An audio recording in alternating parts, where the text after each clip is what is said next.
Welcome to the Real Estate Espresso Podcast, your morning shot of what's new in the world of real estate investing. I'm your host, Victor Menashe. These days at our development company, Y Street Capital, it seems like we're spending every day in underwriting. We're analyzing potential new projects, reanalyzing existing projects, and then analyzing them again just for good measure. Bond yields are changing, which means interest rates are changing again. Some lenders who had paused their lending programs in Q3 and Q4 of last year have re-entered the market, and they're being a bit more aggressive about getting deals done. Construction costs continue to fall, and we're constantly value engineering the designs to pull cost out of the projects without compromising the finished product. We're performing sensitivity analysis on half a dozen variables. And on today's show, we're answering a simple question. Does the industry have a short attention span? So much of the market is guided by playing the comparison game. What did the exact same model of home sell for down the street? What are the rents in the same building or in similar properties in the same neighborhood? What cap rates are Class A apartment buildings selling for in the local market? There's so many comparisons to make, and when it comes to market conditions, we're programmed to think of comparison data as guiding the fair market value. But it raises the obvious question of what is a fair comparison? Can you compare a 3-bedroom home and a 5-bedroom home? Well, not really. Can you compare a 12-unit apartment building and a 100-unit building? Well, those don't really compare either. Can you compare a 12-unit building and a 30-unit building? Well, now you're getting closer. How far apart are they from one another? Are they of similar vintages? Now you're starting to get closer to the point of comparison, but not in absolute terms. You might compare them on the basis of cap rate, or maybe on a per unit basis, or perhaps a square foot basis. But even if you get all of that data and you convince yourself that you have a valid point of comparison, you've got another problem. The market's gone through so much change in the past year, it's hard to look at market data that's more than 6 months old. Data from early in 2022, while not that long ago, was in a different set of market conditions. Interest rates were still low.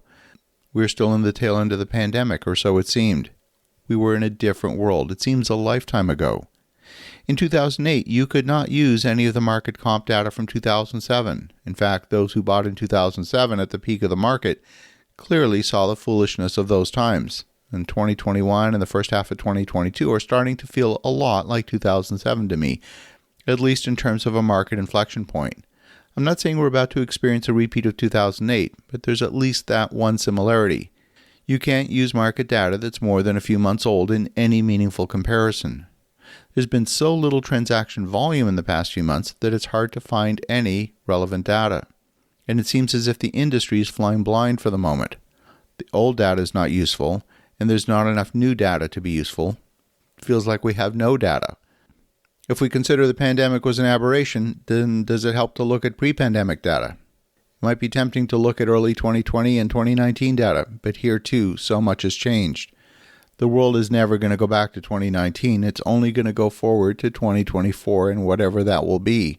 For now, we need to be content with building a database of transactions that can be used for comparison purposes. But unlike sale data, which happens sporadically, rental transactions settle every single month like clockwork. Rental comp data changes slowly and is cumulative. And if you get current data, you will have a full database. Appraisers often resort to valuing rental properties on the basis of net income multiples or cap rate. And the sales data for multifamily apartment buildings only contributes to a few sporadic data points. These sales data serve to validate the cap rate data.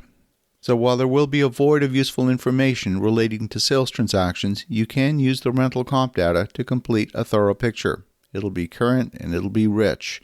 Historical data in the rental market is only useful in trend analysis. You can ask a number of due diligence questions, perhaps even on your own project.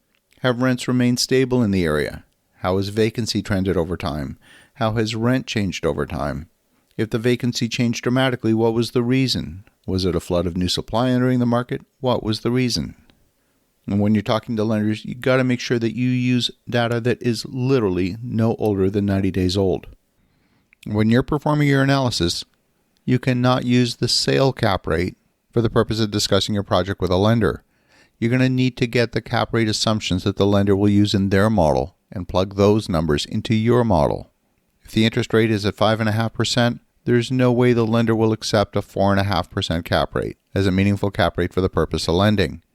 you're going to need to get your cap rate guidelines from the lender. Make sure that your numbers will match their numbers when they perform their underwriting. As you think about that, have an awesome rest of your day. Go make some great things happen. We'll talk again tomorrow.